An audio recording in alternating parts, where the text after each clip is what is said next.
Hey y'all, I'm James Wright and welcome to my shop. Today we're talking about the myth, the legend, the mysterious burr.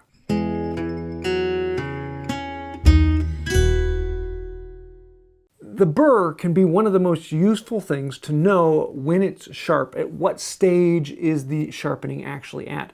But learning how to read that and understanding the differences and what causes it, that can be pretty difficult for a beginner. To really understand the burr and be able to read it, you have to understand what causes it. And we think of steel as something that's hard and unyielding and something that doesn't move.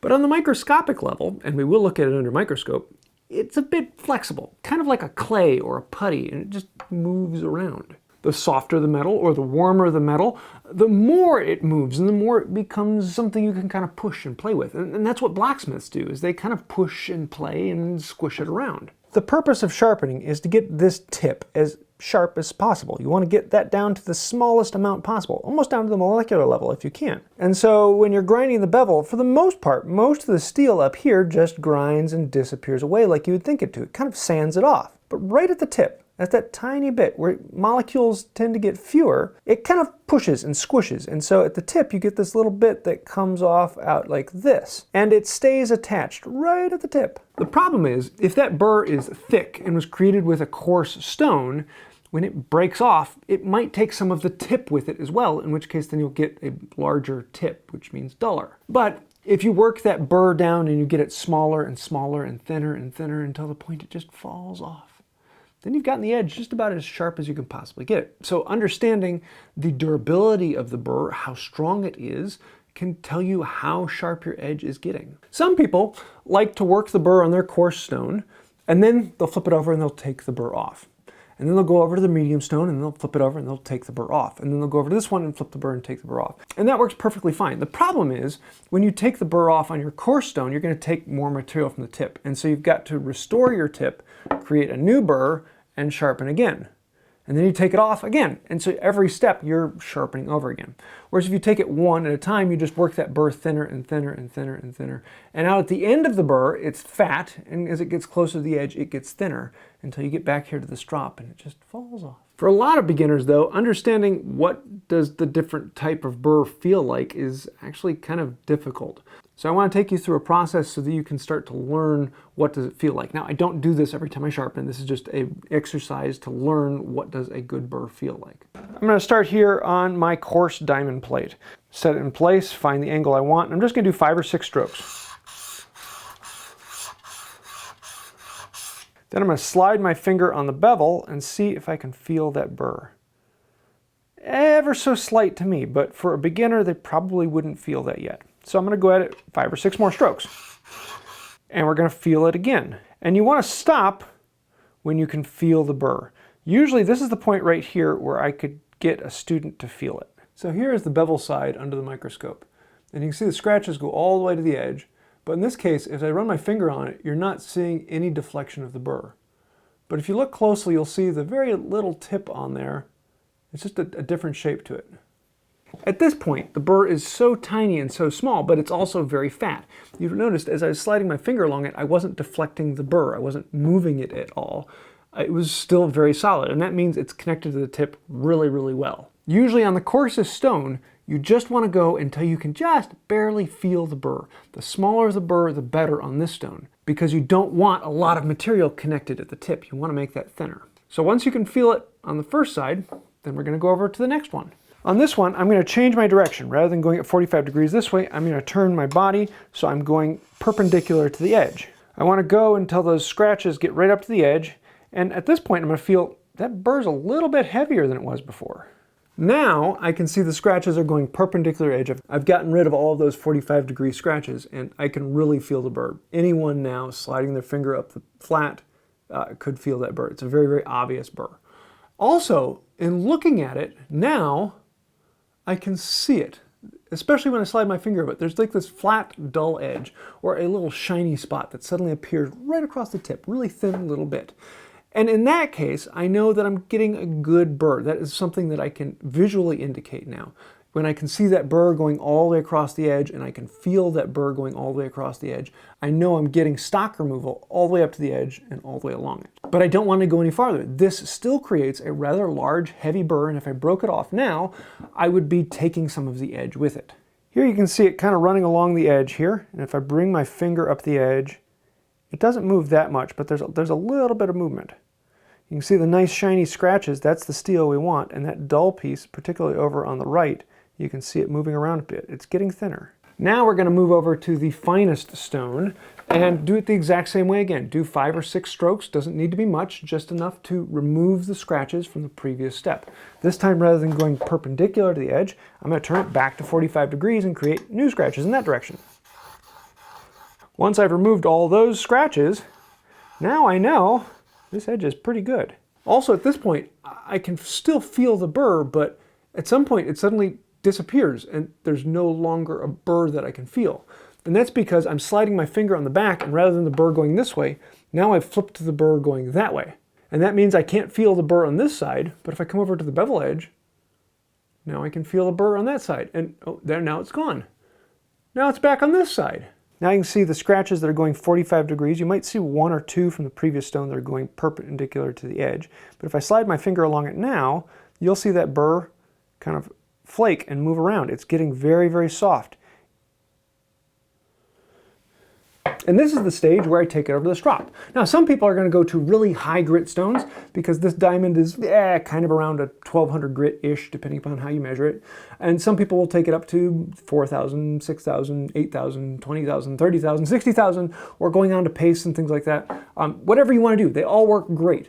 Personally, I like to just take the burr off at this point. Some people like to make the burr even finer by going to those higher grits, but I found that that doesn't make that big a difference. At this point, the burr coming off, the edge you're going to get onto it, and it's only going to last a little bit of time under regular use. So in this case, I have a chrome oxide on here, and I'm going to put it bevel down, and I'm going to do basically the exact same thing, 5 or 6 strokes on this side.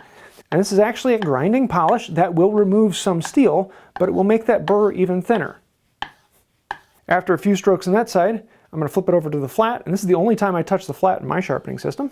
At this point, you want to be careful. If you have it up flat and you pull it back and you find that it's scratching or scraping the surface, that means your burr is too strong. You need to go back to the lighter plates and make it thinner. I'll do 1 or 2 strokes on the back, 1 or 2 strokes on the bevel, and I'm just going to go back and forth 5 or 6 times.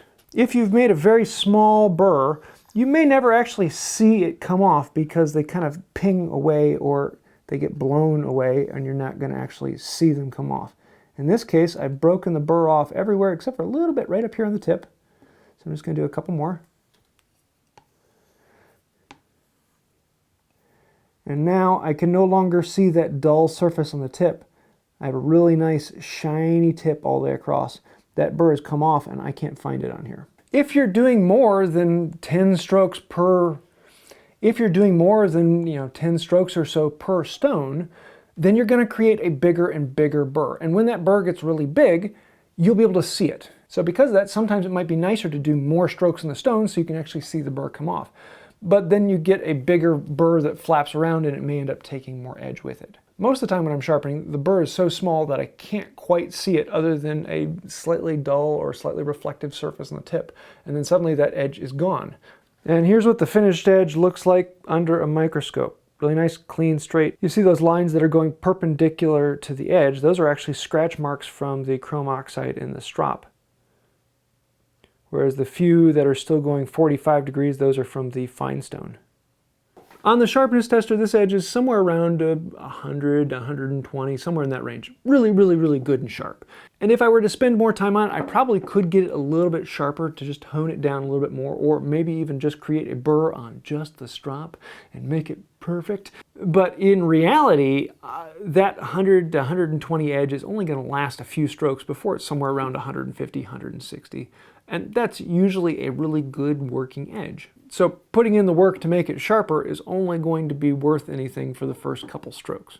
Sometimes if I notice that there's a section where the burr is just not coming off and I'm going back and forth, I may go back and resharpen it and redo the burr and then it comes off. Or I might just be like, it's good enough. And I'll take the burr and I'll just run it through the edge of some soft piece of wood and that will pull the burr right off. Sometimes you'll see this big burr and it falls off on the end and it's great, but the chisel still feels dull. And what causes that? Usually it's because the burr got too big. It got this big flappy thing, and as you bend it back and forth, it ends up taking some of the tip off with it. So that's why you usually want to have a smaller burr. The smaller the burr, the less it is to feel, usually the sharper the edge you're going to get. This is one of those topics where people can go hog wild and crazy and do all kinds of crazy tests to show the perfect way to get there. Honestly, there's no practical reason to do that. If you really want to get the edge incredibly crazy sharp, that's great. But understand it's only going to last that way for a little bit, and then it's going to be in somewhere in the 150 range. And it'll be there for a long time. That's just the way most steels work. Even some of the really high-grade MagnaCut steels, you're only going to get a few strokes at that really keen edge. So don't worry about it too much. Most of the time for me, I only feel for the burr on the coarsest stone. That lets me know I have reshaped my edge and I have a burr running all the way across. I can feel it on the flat side all the way across. That lets me know I've got an edge all the way across.